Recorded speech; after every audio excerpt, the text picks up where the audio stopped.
우리 읽은 말씀을 가지고 온 세상을 구원하시기 원하시는 하나님, 그런 주제로 말씀을 전하겠습니다. 자, 하나님이 뭐 하기를 원하신다고요? 온 세상을 구원하시기를 원하십니다.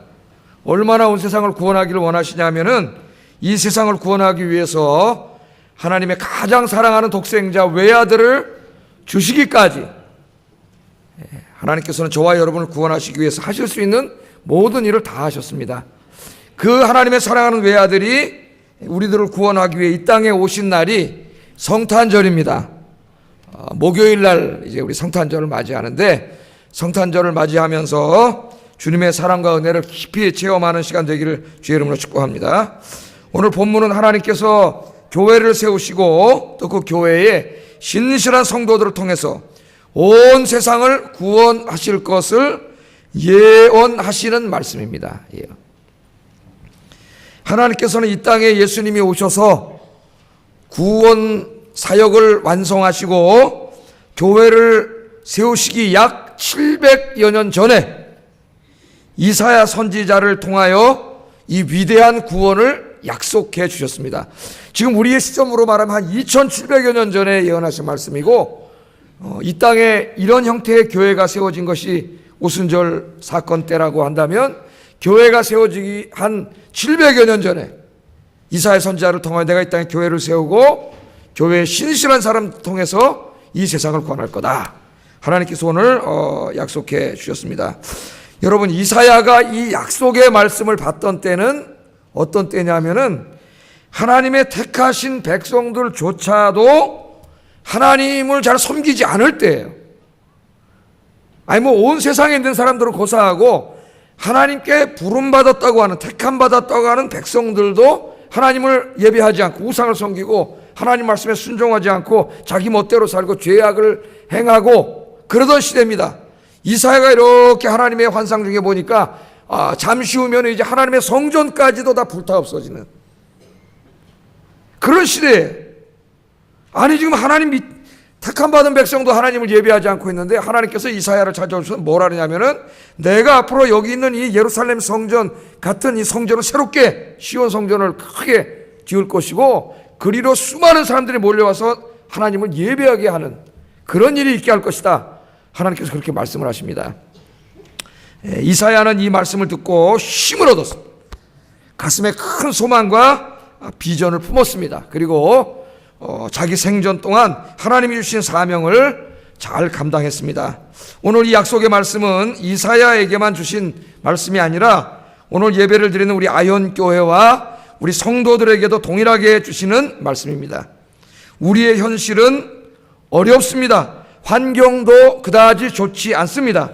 큰 희망이 보이지 않습니다. 그러나 하나님께서는 교회를 세우시고 교회를 통하여 세상을 구원하시겠다고 분명히 약속해 주셨습니다. 그 교회에 수많은 영혼들이 몰려오게 해주시겠다고 약속해 주셨습니다. 비록 우리의 현실이 척박하다 할지라도 이 하나님의 약속의 말씀을 가슴에 품고 우리 아현교회를 통하여 위대한 일을 이루실 하나님을 기대하면서 열심히 사명 감당하는 저와 여러분 되시기를 주의 이름으로 축복합니다. 자, 그럼 오늘 하나님 말씀을 좀 들어가 보겠습니다. 이사야 66장 제일 마지막에 있는 말씀이에요. 자, 하나님께서 마지막 때에 온 세상을 구원하신다고 했는데 어떻게 구원하시는가 하는 방법이 여기에 나타나 있습니다. 두 가지를 하나님 말씀하시는데, 하나는 교회이고 하나는 선교입니다. 교회와 선교, 이 두 가지를 통해서 하나님께서 마지막 때에 세상을 구원하시겠다고 말씀을 하시고 이사야에게 이것을 환상으로 보여주십니다. 자, 첫 번째 우리 18절 말씀을 한번 읽어보겠습니다. 18절 시작.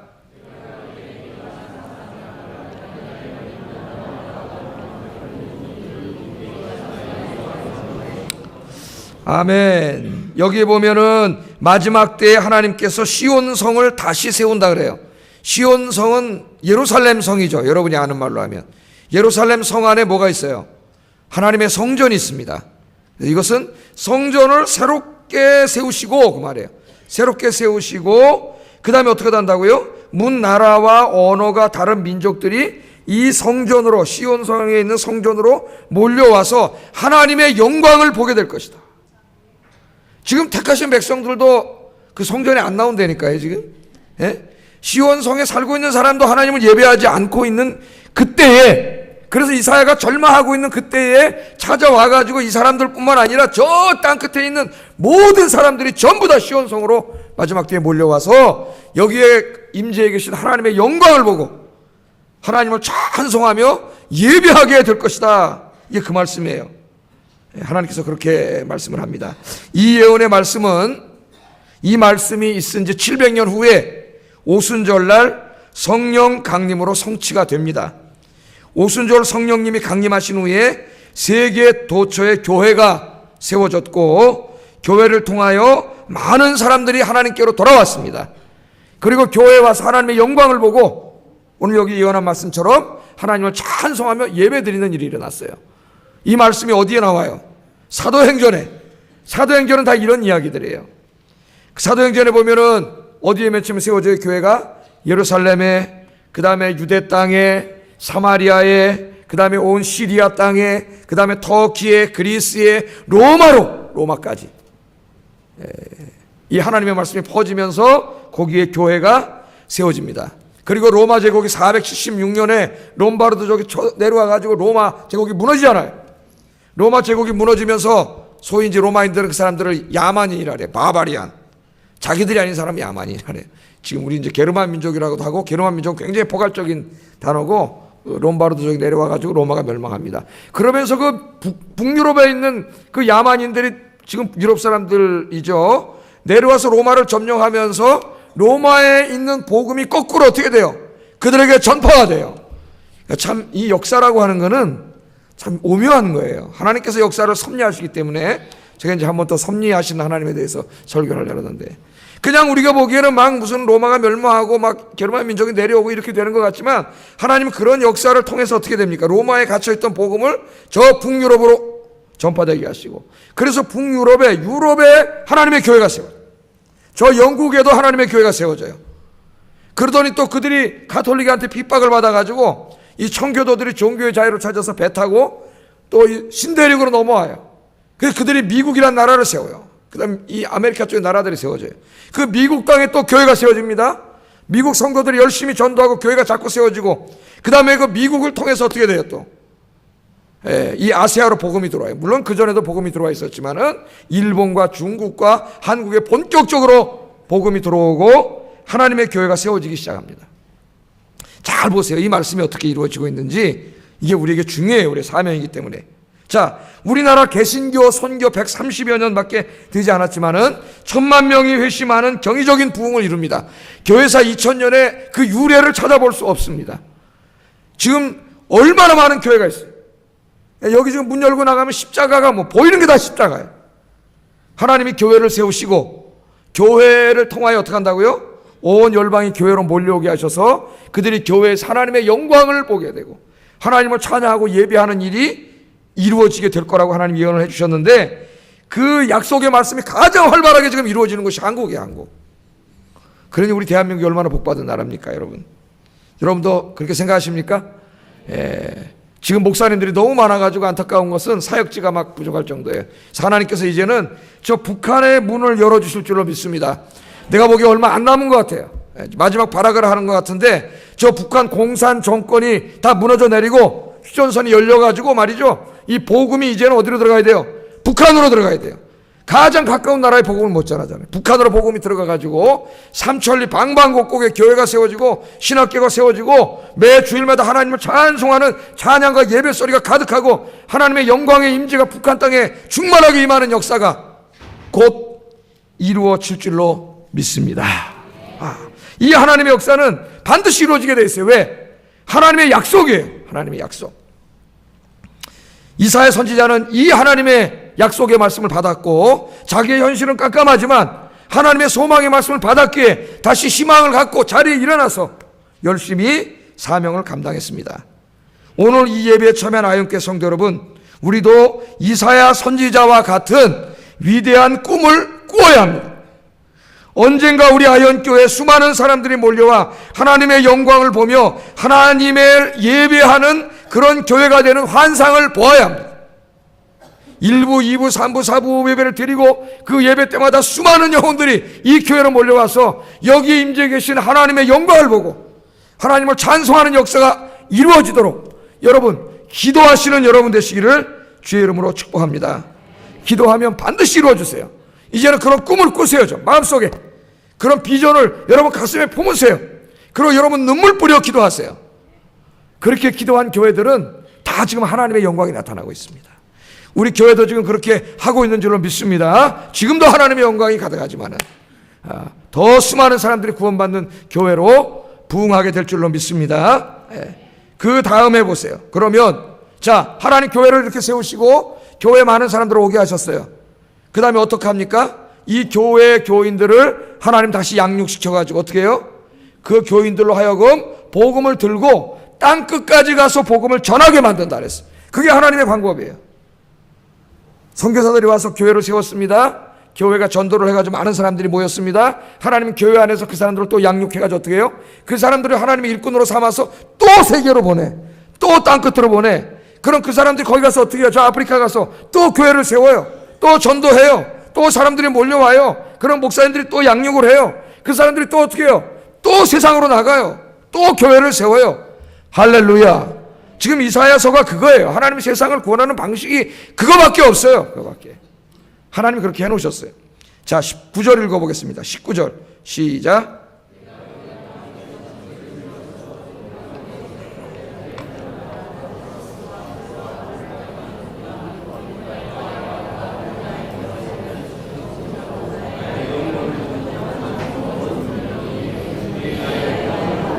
전파하리라. 아멘. 아이 보세요. 지도자가 없이 읽으니까 잘 안 맞죠. 제가 같이 읽었으면 잘 맞을 텐데. 그래서 지도자가 중요한 거예요. 네. 자, 여기 보면 앞에 뭐 내가 그들 가운데서 징조를 세워서 그들 가운데 도피한 자를 이렇게 도피한 자를 길게 나오는데 뭐 이렇게 좀 어렵지만 그냥 중간 논의는 생략하고 결론적으로 말하면은 이 사람들이 누구냐 하면은 바로 교회의 신실한 성도들이에요. 신실한 성도들. 이 사람들을 하나님 뽑아가지고 저 섬 끝까지 보내시겠다는 겁니다. 여기 보세요. 다시스. 이거는 스페인에 있는 도시로 그 당시 지리관으로 말하면 서쪽 끝입니다. 서쪽 끝. 옛날에는 지구가 네모나다고 생각했죠. 이사야 이후에도 몇 년 동안 한 2200년 동안 15세기까지 사람들은 지구가 네모나다고 생각했어요. 서쪽으로 계속 가면 뭐가 나와요? 낭떠러지가 떨어져 죽어 이렇게 딱 가다 이렇게 생각했다고. 다시스는 스페인에 있는 도시 서쪽 끝. 뿔, 룻은 아프리카 지역으로 학자들이 추정하고 있습니다. 아프리카로 남쪽 끝으로. 또 두발은 흑해나 카스피의 중간에 있는 북동쪽 끝 지역입니다. 야위는 터키 서쪽 지역입니다. 먼 섬들은 그야말로 지구상에 존재하는 모든 땅 끝의 섬들에 저 남북에 있는 섬들까지. 자, 여기로 누구를 보낸다고요? 하나님이 신실한 백성들을 하나님이 보내세요. 다 보내세요. 이게 무슨 말씀이세요? 신실한 자들을 뽑아서 저 땅끝까지 하나님 보내셔가지고 거기에 또 교회를 세우시고 또 복음을 전하고 또 교회를 세우시고 이 선교 사역을 계속 하신다는 거예요. 하나님께서. 이 말씀은 1차적으로 사도 바울과 그리고 초대교회 성도들을 통해서 이루어졌습니다.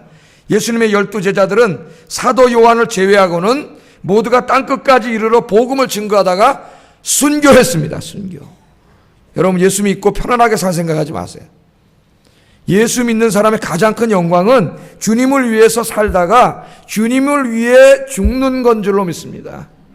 이제 예수 이 정도 믿었으면은 내가 뭘 위해 살다가 뭘 위해 죽어야 될 것인가는 분명해야 돼요.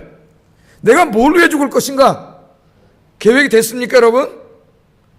예? 뭐 위해 죽을 거예요, 여러분? 예수님 위해 죽기를 주의 이름으로 축복합니다. 예수 위해 살다가 예수 위해 죽는 게 예수 믿는 사람들의 삶이에요. 12제자는 다 순교했어요. 다 순교했어요. 요한의 형제 야고보는 예루살렘에서 복음 전하다가 헤롯 아그리파 1세에 의해서 참수당했어요. 목이 잘려 죽었어요. 사도행전 11장에 나오잖아요. 도마는 도마행전, 성경은 아니지만 도마행전에 보면 인도까지 가서 복음을 전하다가 순교했습니다. 마태는 유대인들에게 복음을 전하다가 나무에 묶여가지고 화형을 당했습니다. 불에 태워 죽여버렸어요.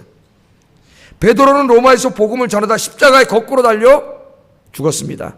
이처럼 많은 사도들이 이 하나님의 말씀을 가슴에 품고 비전을 품고 땅 끝까지 가서 복음 전하고 교회를 세우다가 순교했어요. 순교. 요한계시록 7장에 보면은 하나님의 제단에 가장 가까이 있는 사람들이 누구의 영혼이에요? 순교한 사람들의 영혼이에요. 순교한 사람들의 영혼이 하나님의 제단에 가장 가까이 있으면서 하나님께 신원하는 기도를 하고 있잖아요. 요한계시록 읽어보세요, 여러분. 신원하는 기도를 있어요. 우리의 이 신원을 언제 억울함을 신원해 주시겠습니까? 하고 지금도 그분들이 기도하고 계세요. 순교는 아무나 하는 건 아니에요. 그러나 순교하는 자는 하나님의 영광의 면류관이 있는 줄로 믿습니다. 그러나 이 사람들보다도, 제자들보다도 복음을 위하여 전 세계를 더 열심히 뛰어다녔던 그 사람이 바로 사도 바울이라고 하는 사람이에요. 사도 바울. 그래서 유명한 영국의 역사가 토인비는 사도 바울이 타고 가는 배는 유럽을 싣고 갔다고 하는 유명한 말을 했습니다. 바울 때문에 유럽이 생겨난 거예요. 바울은 이 이사야 66장 본문을 읽고 큰 은혜를 받습니다. 자기 인생에 찾아오셔서 내가 너를 이방인의 사도로 세우겠다. 부활하신 예수님이 말씀하셨잖아요. 그 의미가 무엇인지 명확하게 몰랐는데 이사야 66장을 읽다가 예수님께서 자기에게 이방인의 사도로 삼겠다고 하는 의미가 무엇인지 분명하게 알게 되고 오늘 이사야 66장 특별히 20절을 읽다가 자기의 소명을 발견하게 됩니다. 여러분, 하나님의 말씀을 늘 우리가 듣습니다. 늘 묵상하고 읽습니다. 이 말씀을 자꾸 그냥 일로 듣고 일로 흘리지 마세요.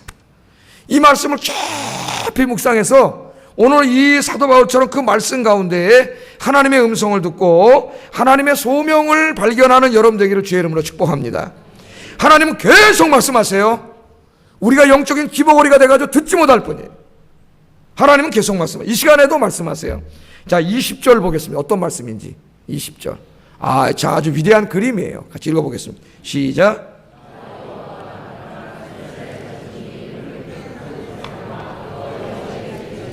그들이 너희 모든 형제를 문 나라에서 나의 성산 예루살렘으로 말과 수레와 교자와 노새와 낙타에 태워다가 여호와께 예물로 드릴 것이요. 아멘. 자, 여기 이사야가 이야기를 하는데 어떤 그림을 보고 있습니까? 지금 하나님의 백성들이 어떻게 돼요? 이방인들을 전도해가지고 하나님께로 데리고 오는 것을 자기들이 성전에 예배 드리러 갈 때 하나님께 예물을 드리는 것에 비교해서 이야기를 합니다. 여러분, 하나님 앞에 예배 드리러 올 때 하나님 뭘 어떻게 하라 그랬어요? 내게 오는 자는 빈손으로 오지 말라 그랬습니다. 그래서 이스라엘 백성들이 예물을 가져가서 그 제물을 하나님께 드렸어요. 그런데 이사야 선지자는 오늘 환상을 보면서 마지막 때에 하나님의 백성들이 땅 끝까지 가가지고 교회를 세워서 교회가 시온성이에요. 여기서 말하는 영적인 시온성입니다. 그 시온성에 하나님의 영광이 임하고 그리로 수많은 사람들 데려오는 그림을 하나님께 이 제물을 드리는 그림에다 비유를 했다고. 제물을. 사람들이 하나님께 귀한 제물을 드리려고 말과 수레와 낙타와 교자와 이런 데서 잔뜩 실어가지고 하나님께 쫙 가지고 오는 그 그림을 선교하고 전도하는 그림으로 그리고 있습니다. 이 사도 바울이 이 말씀을 읽다가 여기서 자기의 소명을 발견합니다. 나는 이제부터 복음의 제사장이 되어야 되겠구나. 하나님이 주신 사명이 바로 이사야 66장 20절의 소명이구나. 내가 말과 수레와 교자와 낙타와 이 모든 곳에다 사람들을 잔뜩 태워가지고 하나님 앞으로 데리고 가야 되겠구나. 그런 제사장이 되어야 되겠구나. 그 소명을 받는다고요. 그게 어디 나오는지 아세요? 로마서 15장 15절 16절에 나와요. 우리 모두가 늘 하나님의 말씀을 들으면서 이런 소명이 생겼으면 좋겠습니다. 같이 한번 읽어보겠습니다. 시작.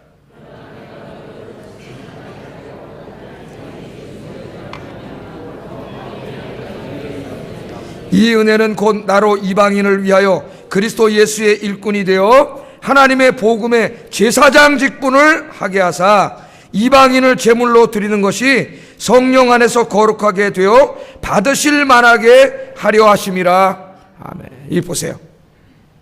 그냥 성경을 읽다 맨날 졸다가 깜빡깜빡하다 하품하다가 그냥 이게 아니고 바울은 이사야 66장 이 말씀 20절을 읽는데 하나님이 팍 때린 거예요. 바로 이 말씀이 바로 내가 너에게 주는 소명이다. 이 그림, 마지막 때에 하나님의 거룩한 백성이 수많은 사람들을 말과 이 수레와 교자와 낙타에 태워가지고 하나님의 성전으로 쫙 데리고 오는 이 그림을 내가 너에게 소명으로 준다. 이걸 팍 받은 거예요. 이런 말씀 들을 때 그럴 때가 있죠. 그게 자기 가슴에 확 올 때가 있습니다. 하나님 말씀하시는 거예요.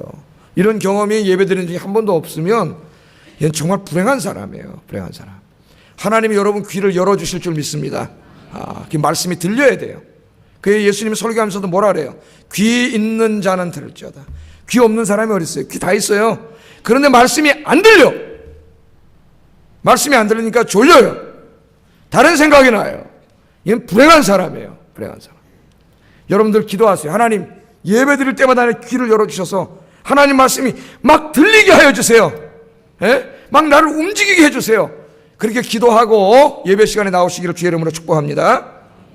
여기 바울이 뭐라 그랬어요? 자기를 복음의 제사장 직분을 가진 자로, 이방인을 제물로 드리는 것이 바로 나의 사명이다. 그렇게 이야기를 합니다.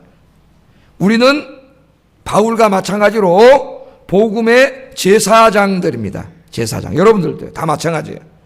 하나님께서 가장 기뻐하시는 예물은 우리가 전도한 사람들이에요. 우리가 전도하여 사람들을 하나님의 전으로 데려올 때 하나님께서 가장 기뻐하십니다. 마치 구약의 성전에 예배드리러 오는 사람들이 자기의 가장 소중한 재물을 가지고 하나님께 드렸던 것처럼 가지고 와서 신약시대에 여러분이 교회에 올 때 하나님께 드리는 가장 귀한 예물은 여러분이 전도한 예물이에요. 전도한 사람. 그 사람을 데리고 와서 옆에 앉혀놓고 하나님, 오늘 복음의 제사장으로서 내가 이 재물을 주님 앞에 드립니다. 그럼 하나님께서 가장 기쁘게 받으실 줄로 믿습니다. 바울의 이 말씀을 읽고 바울이 소명을 받은 것처럼 여러분도 오늘 이 복음의 제사장의 소명을 가슴 뜨겁게 받는 이 시간 되기를 주의 이름으로 축복합니다. 바울은 이처럼 열심히 이 다음부터 소명을 받고 정말 열심히 이 사명을 감당했어요. 그러나 늘 겸손합니다. 늘 겸손. 자기가 했다 그러지 않아요. 다 하나님이 하셨다 그래요.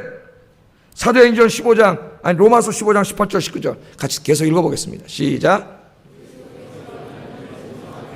나를 통하여 역사하신 것 외에는 내가 감히 말하지 아니하노라.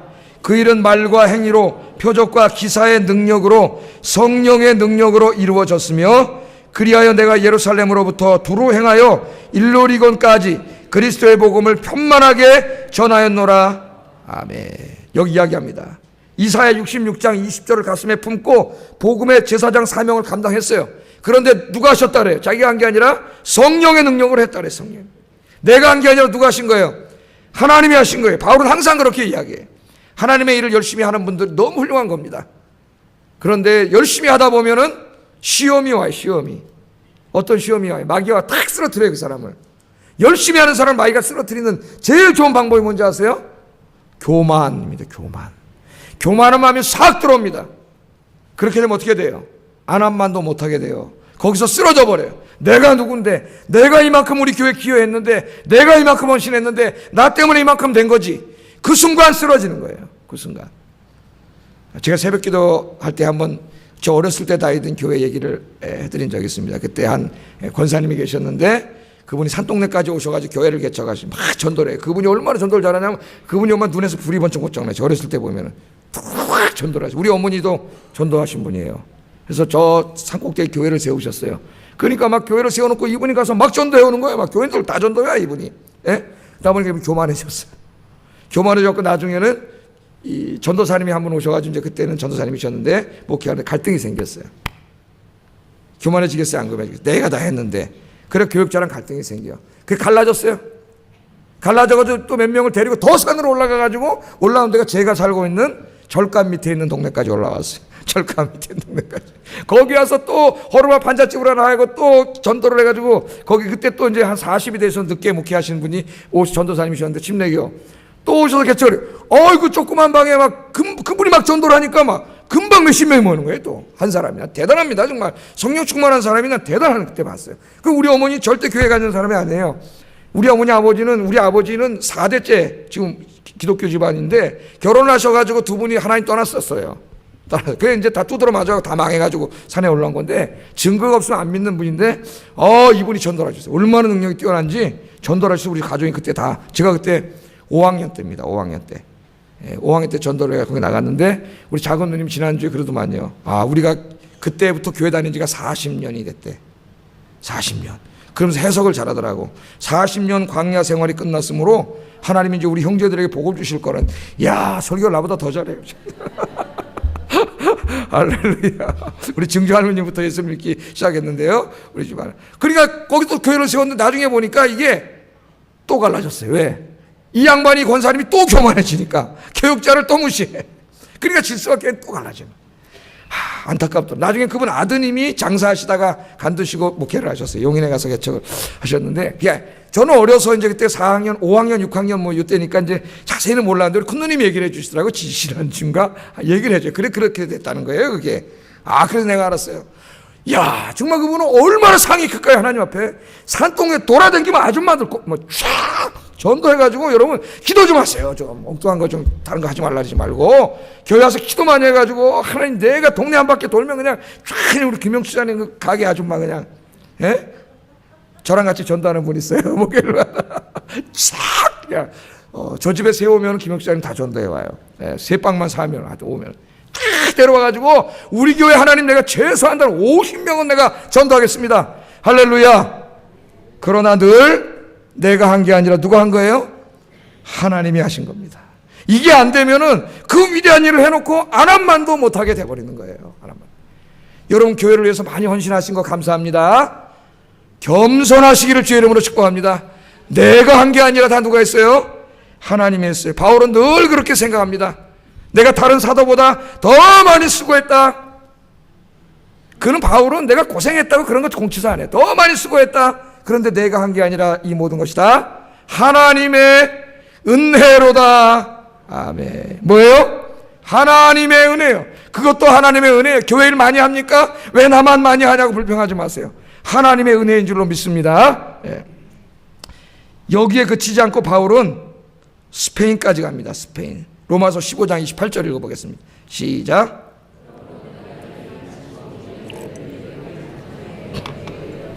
서바나로 가리라. 아멘. 이 사도 바울은 로마까지 가서 전도해서 일루리곤까지, 지금 저 동쪽까지, 유럽 동쪽까지 다 갔는데, 이래도 보니까 또 스페인이 또 있어요. 저기는 복음이 안전해졌어. 그러니까 이거 견딜 수가 없어요. 사도 바울은 이런 걸 보면. 좀 우리도 그랬으면 좋겠습니다. 여러분 마음속에도 예수 안 믿는 사람 보면 저거 내가 가서 전도하지 않고는 견딜 수 없는 여러분 되시기를 주의 이름으로 축복합니다. 그래서 스페인까지 또 갔다는 거예요. 스페인까지, 땅 끝까지. 왜? 이사야 66장 20절에 뭐라고 되어 있어요? 저 섬까지 가서 내가 보내겠다고 한, 그걸 자기의 소명으로 받았으니까, 그걸 자기에게 하신 말씀으로 받았으니까 안 가겠어요? 거기까지 가서 또 전한 거예요. 왜 이렇게 사도 바울은 그 스페인까지, 아니 스페인 안 가도 지금 너무 많이 했는데, 그것만 해도 상이 차고 넘치는데 왜 스페인까지 또 갑니까, 이 사람이? 왜 그럴까요? 예수 믿지 않는 사람들에게 내릴 하나님의 무서운 심판이 있기 때문이에요. 하나님 우리를 너무나 사랑하셨어요. 외아들까지 주셨어요. 그러나 그 사랑을 끝까지 거부하고 죄악의 길을 간 사람에게는 무서운 심판이 있습니다. 무서운 심판이. 안 믿는 사람들이요, 왜 하나님은 그렇게 잔인하냐 그래요. 성경을 제대로 읽지도 않고 왜 이렇게 하나님 말 안 들으면 다 죽여버리냐 그래요. 성경을 제대로 읽지 않은 거예요. 하나님이 얼마나 사랑하세요, 여러분. 외아들까지 생명으로 주시고 우리가 구원받을 수 있는 길을 외아들의 생명을 주심으로 다 마련해 주셨는데도 끝까지 그 사랑을 거부하고 악의 길을 간 사람에게는 하나님의 공의의 심판이 있습니다. 공의의 심판이. 오늘 여러분 보세요. 이사야 66장 15절 17절 읽어봅니다. 시작. 불에 둘러싸여 강림하시리니 그의 수레들은 회오리바람 같으리로다. 그가 혁격한 위세로 노여움을 나타내시며 맹렬한 화염으로 책망하실 것이라. 여호와께서 불과 칼로 모든 혈육에게 심판을 베푸신 즉 여호와께 죽임당할 자가 많으리니 스스로 거룩하게 구별하여 스스로 정결하게 하고 동산에 들어가서 그 가운데 있는 자를 따라 돼지고기와 가증한 물건과 쥐를 먹는 자가 다 함께 망하리라. 여호와의 말씀이니라. 66장 24절 읽어봅니다. 마지막 절이에요. 이사야 마지막 절. 시작. 그 벌레가 죽지 아니하며 그 불이 꺼지지 아니하며 모든 혈육에게 가증함이 되리라. 아멘. 하나님의 사랑을 끝까지 거부한 자들에게 임하는 엄청난 심판의 이야기. 이 그림을 한번 그려보세요, 여러분. 누가 그림 잘 그린 사람이 한번 그려보세요. 길거리에 막 시체가 있는데 거기에 벌레가 나오고 불에 타고, 이거 한번 그려보세요. 지옥이에요, 지옥. 그런데 이 하나님의 사랑을 끝까지 거부한 자들은 이 하나님의 심판을 받는데, 이사야서를 읽어보니까 하나님의 마음은 뭐예요? 하나님은 그들을 심판하는 게 아니라 그들을 불쌍히 여기시고 구원하시기를 원한다는 거예요. 하나님께서 그들을 구원하려고 예수님을 보내신 거예요. 외아들을. 몇 년 전에 자기도 그 예수님이 자기 인생에 찾아오셨어요. 바울아 바울아 사울아 사울아 네가 나를 왜 핍박하느냐. 하나님의 마음을 안 거예요. 바울이 말씀을 통해서 하나님의 마음, 우리를 너무나 사랑하시는 하나님. 인간이 누굽니까? 다 하나님의 형상으로 지음받은 하나님의 자녀들이에요. 하나님이 구원하시기를 원하세요. 외아들 예수님까지 주셨어요. 그런데도 그들이 끝까지 돌아오지 않아요. 하나님 그들을 구원하기를 원하세요. 그래서 지금 자기를 부르셨어요. 네가 가라. 사도 바울의 마음은 하나님의 마음으로 가득 찼습니다. 여러분 이제 심장 이식 수술을 하셔야 돼요. 예수 믿는 사람은. 여러분 심장 뜯어내고, 진짜 뜯어내는 말이 아니라 상징적으로 뜯어내고, 여러분 하나님의 심장으로 심장 이식 수술하시기를 주의 이름으로 축복합니다. 이제는 모든 사람을 바라볼 때 하나님의 마음으로 보세요. 하나님의 마음. 그래서 사도 바울이 나중에 이 말을 해요. 고린도 후서에. 내가 이제 사람들을 육신대로 보지 않는다. 저 사람 공부를 얼마나 많이 하고 돈이 얼마나 많고 어쩌고 이런 건 이제 다 필요 없어요. 사도 바울은 사람을 뭘로만 본다래. 고린도 후서에서. 저 사람이 예수님을 믿는지 믿지 않는지 이것만 봐요. 왜? 그게 제일 중요한 거거든, 그 사람에게. 그래서 이 마음을 품고 땅끝까지 갔습니다. 여러분, 우리는 바울과 동일한 비전을 가져야 됩니다. 복음의 제사장이 되어 내 주변의 모든 사람들을 말과 수레와 교자와 노새와 낙타에 태우다가 여호와께 예물로 드리는 꿈을 꾸시기를 주의 이름으로 축복합니다. 여러분 이 그림을 한번 그려보세요. 환상으로 지금. 여러분 이 지식을 오랫동안 간직하고 싶으면 자꾸 이 상상력을 가지고 읽은 책을 머리로 상상해 보세요. 지금 어떻게 됩니까? 많은 사람들을, 하나님 신실한 사람들이 땅끝에서부터 어떻게 하고 있어요? 매 주일마다 말과 수레와 여기 교자와 노새와 낙타에다 사람들을 잔뜩 태워가지고 어디로 몰려와요? 지금 시온성으로 데리고 오잖아요. 그 시온성이 교회예요. 신약시대에. 이 교회로 데려오는 그림이에요. 이 그림. 이 그림을 가슴에 품은 거예요. 여러분 매 주일마다 여러분들이 그 그림을 그려보세요. 내가 정말 옆집 아줌마, 윗집 아줌마, 앞집 아저씨, 내 회사 직원, 학교 친구 전부 노새에 태우고 택시 태우고 하여튼 자가용에 태우고 버스에 태우고 지하철 태우든지 하여튼 다 데리고, 여러분 주일날 우리 모든 성도들이 쫙 교회 오는 그림을 한번 그려보시라고. 하나님이 주신 그림이 그 그림이거든요. 이거 바울에게만 주신 비전입니까? 저와 우리 모두에게 주신 사명이에요. 이 사명을 여러분 잘 감당하는 여러분 되기를 주의 이름으로 축복합니다. 또한 우리 가까이 있는 사람들뿐만 아니라 어디까지 할까? 저 섬 끝까지, 땅 끝까지 가서 교회를 세우고 복음을 전하라 그랬어요. 아니 목사님 내가 어떻게 땅 끝까지 갑니까? 내가 여기서 직장생활 해야 되는데 못 가요. 그런데 갈 수 있는 방법이 있어요. 어떻게 하면 돼요? 하나님 우리가 다 못 가니까 누굴 보내셨어요? 사람들을 뽑아가지고 그들을 보내셨어요. 그분들이 누구예요? 선교사님들이에요. 선교사님들. 그래서 선교사님들이 가셨어요. 그럼 우리가 어떻게 저 아프리카에 교회 세우고 복음 전하는 사명을 감당합니까? 우리가 그들을 기도로 후원하는 거예요. 기도로. 그래서 우리가 금요일 기도회 때마다 선교사님들을 위해서 기도합니다. 또 수요일 날 새벽 기도 때 선교사님들을 위해서 기도합니다. 일주일에 공적으로 2번 기도하고 여러분 개인 기도 때 기도해 주세요. 그분들을 위해서. 기도가 제일 큰 후원 사역이에요. 그 다음에 기도뿐만 아니라 선교하는 데는 뭐가 필요해요? 돈이 필요해요. 여러분 거기 가서 교회를 세우려면 교회를 지어야 돼. 뭘로 교회를 집니까? 돈이 있어야 돼요. 거기 가서 우물을 하나 파주려면 3천만 원이 들어요. 뭘로 우물을 파야 3천만 원? 돈이 있어야 돼요. 화장실 개선해주고 그들이 다 이렇게 살게 도와주려면 다 돈이 필요해. 하나님의 일을 하는데 엄청나게 많은 돈이 필요해요. 그래서 여러분 하나님이 여러분에게 주신 것들 그거 어디다 쓰겠어요? 가장 가치 있는 일에 쓰세요. 생명을 살리고 하나님 나라를 확장하고 하나님의 교회를 세우는 일에 쓰세요. 그게 하나님께서요 여러분에게 주신 것 중에 10분의 1은 여러분께 아니에요. 10분의 1은. 지난주에 이 예산 소위원회를 끝내고 재정이 너무 없으니까 교육 요새는 조금 이렇게 삭감하고 그랬더니 그걸 도로 올려달라고 또 막 떼를 쓰고 막 그런 보고가 올라왔어요. 있으면 다 주고 싶은데 뭐 있어야 주지. 하여튼 그랬더니 한 집사님이, 젊은 집사님이 거기다 건의를 했어요. 나한테 건의서가 올라갔더라고. 우리 재정연장 건의서 갖고 왔어요. 뭐냐니까 11조 내기 운동을 벌입시다. 목사님 11조 내기 운동 벌입시다. 이 건의가 저한테 올라요. 아유 훌륭한 집사다. 성이 저랑 같더라고. 보니까 역시 차씨가 참 대단하다. 우리 교회 차집사 누가 있는지 한번 생각해 보세요. 10분의 1은 여러분 게 아니에요. 10분의 1은 하나님 거예요. 그래서 여러분 수입 중에 10분의 1은 아주 귀한 일에 써야 돼요. 예수 안 믿는 사람도 사회 기부합니다. 여러분 자기 수입 중에 상당 부분을 사회 기부하면 사회에서 칭찬해줘요. 신문에 내주고. 여러분 사회 기부하는 것 중에 가장 훌륭한 기부가 하나님께 드리는 거예요. 그 10분의 1이 와서 전도하고 여러분이 교회를 세우고 전기불 켜고 예배 드리고 점심시간에 밥 먹고 이게 다 어디서 나와 이게. 여러분이 내야 되는 거예요. 여러분이 10분의 1은 여러분 거 아니에요. 그래서 그 10분의 1을 가져다 자기가 쓰는 사람을 하나님께서 뭐라 그랬어요? 말라기 3장에 하나님의 것을 도둑질하는 도둑놈이라는 도둑놈. 여러분 10분의 1은 여러분 게 아니에요. 시간도 건강 그걸 안 하면 도둑놈이에요. 제가 얘기했습니까? 하나님이 얘기하셨어요. 이스라엘 백성들이 얘기합니다. 아니 하나님 우리가 언제 하나님 거 도둑질했습니까? 네가 11조를 내지 않은 게 내 거 도둑질한 거다. 그러니까 11조를 자기가 쓰는 사람은 하나님의 곳간에서 도둑질하는 거예요. 이거 하나님이 하신 말씀이에요. 그러면 하나님의 것을 도둑질하는데 그 사람이 무슨 하나님 앞에 뭘 더 이상 뭘 어떻게 설 수가 있겠어요? 거기 시작부터가 안 되는 거예요. 하나님의 걸 도둑질하는 사람이 뭘 거기서 뭘 하겠어요? 더 이상. 여러분의 이 11조 최소한이에요. 감사헌금, 주일헌금, 선교헌금, 방과후헌금, 구제헌금. 여러분 이 헌금들이 드려져서 수많은 생명을 구원하고 교회가 세워지는 일에 쓰여지기를 주의 이름으로 축복합니다. 우리가 지금 많은 선교사님들을 후원하고 있습니다. 사진을 한번 좀 보여줄 텐데 인도네시아 김규식 선교사님, 여기는 선교가 많이 잘 돼가지고 굉장히 열심히 합니다. 여기에 선교라는 충정교회에서 여기 큰 학교를 줬어요. 지금 어마어마하게 줬더라고 학교를. 그래서 입학식을 했는데 야 충정교회 전도사로 있던 때인데 참 대단한 일 한다 그런 생각이 들어요. 우리 교회도 하나님 좀 그렇게 해줬으면 좋겠다. 여러분 기도하세요.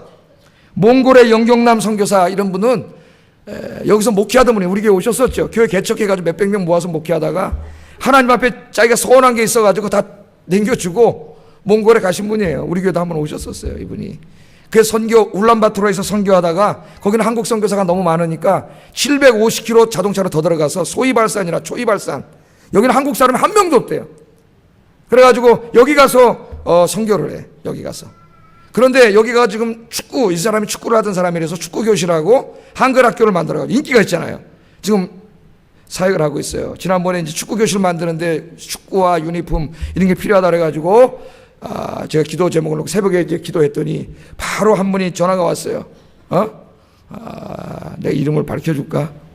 유광석 집사라고 내가 말 안 하겠는데 100만 원을 냈어요. 그래서 보내줬어요. 그랬더니 축구하고 유니폼 샀다고 감사하다고 편지가 왔어요. 아마 그 돈이 100만 원이지만은 지금 몽골의 청소년들에게 복음 전하는 위대한 일에 사용되어질 것이고 하나님의 큰 면류관이 기다릴 줄로 믿습니다. 돈은 그런 데 쓰는 거예요. 중국의 티벳 선교하고는 김모세 선교사님, 또 지금 중국에 선교하다가 공안한테 들켜가지고 중국에 못 들어가게 됐어요, 이 사람이. 그래서 지금 저 남미에 그 파나마인가 거기 가지고 중국인들 사역을 하러 지금 파나마로 가 있는데 김남경 선생. 아마존에 지금 신학교, 원주민들 사역은 신학교, 또 남아프리카 공화국의 신성자 교수님 신학 교수 은퇴하고 지금 거기 가가지고 연로한 몸에 결혼도 안 하신 여자분이 너무 기뻐서 막 거기 가서 선교하는데 선교하고 있어요. 우리 교회에서 좀 3여 전도에서 매달 10만 원씩 후원을 하고 있는 걸로 알고 있습니다. 또 태국의 한다윗 선교사, 박영원 선교사, 필리핀의 정삼식 선교사 등 우리가 지금 후원을 하고 있고 여러 개척교회들을 후원하고 있습니다. 여러분들이 아프리카 공화국 선교사님들을 후원하고 기도하고 있다면 여러분도 바로 아프리카 선교에 동참하고 있는 겁니다. 우리가 인도네시아 선교사님 후원하고 있다면 우리도 인도네시아 선교사에 동참하고 있는 겁니다. 우리가 아마존 신학교 사역을 후원하고 있다면 우리도 아마존 신학교 사역에 동참하고 있는 겁니다. 우리가 몽골의 초이발산 사역을 후원하고 있다면 우리도 몽골 선교에 동참하고 있는 겁니다. 하나님께서 여러분에게 동일한 면류관으로 갚아 주실 줄로 믿습니다. 우리가 선교헌금을 걷어가지고 우리 재정이 지금 5천만 6천만 원 맨날 모자라도 선교헌금을 끊은 적이 한 번도 없습니다.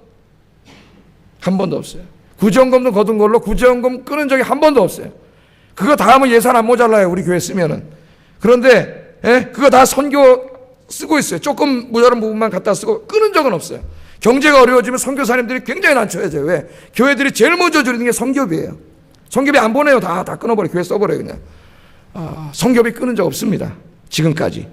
여러분, 이런 중요한 일에 여러분, 돈 어디다 쓰시겠어요?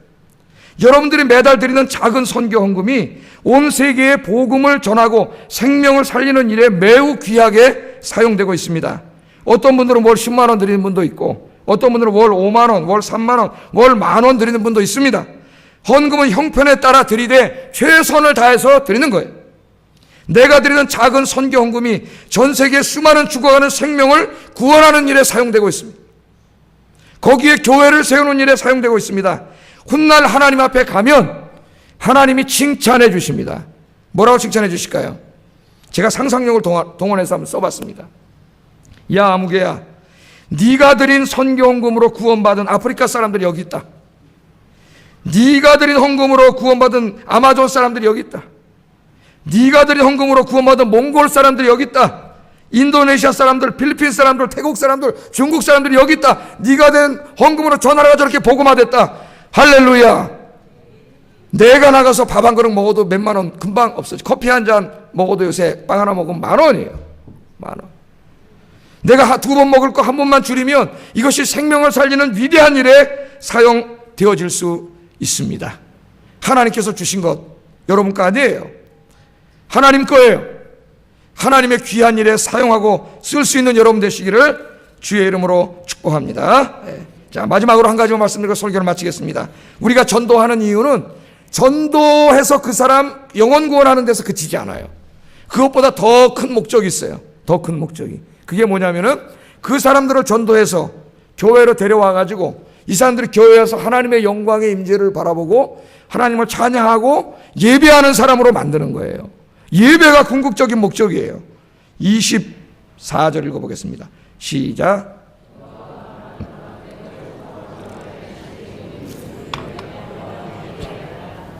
아멘. 23절이죠. 23절. 여호와가 말하노라. 매월 초하루와 매 안식일에, 잘 보세요, 매 안식일에 모든 혈육들이 내 앞에 나와 예배하게 하라. 아멘. 이게 우리에게 주신 말씀이에요. 여기 안식일은 오늘날 주일이잖아요. 그럼 어떻게 해야 되겠어요? 매 주일마다 모든 사람들이, 이 교회 밖에 있는 모든 사람들, 하나님 믿지 않고 죄 가운데 있는 모든 사람들이 매 주일마다 교회에 나와서 하나님 앞에 나와서 예배하도록 하라는 거예요. 그리고 이사야서는 끝이에요. 끝나요. 이게 저와 우리 모두에게 주신 사명이에요. 매 주일마다 여러분, 말과 수레와 낙타와 교제가 여러분 주변에 있는 수많은 사람들을 태우고 주일마다 교회 데리고 와서 하나님을 예배하게 하라고 했으니 이 사명을 감당하기 위해 기도하고 열심히 전도하는 여러분 되기를 주의 이름으로 축복합니다. 기도하겠습니다. 말씀을 생각하면서 기도합니다. 성도 여러분, 우리도 바울처럼 꿈을 꿉시다. 지금 우상을 찬양하며 우상을 섬기고 있는 사람들이 교회로 몰려와 하나님을 찬송하며 예배하는 사람으로 바뀌는 꿈을 꿉시다. 온 땅에 하나님의 영광이 가득하여 모든 사람이 교회로 몰려와 하나님을 예배하는 영광스러운 꿈을 꾸고 이 꿈을 이루기 위해 열심히 기도하며 헌금하며 전도하며 선교사님들을 후원하는 일을 감당하게 하여 주시옵소서. 같이 기도하겠습니다. 사랑과 은혜가 충만하신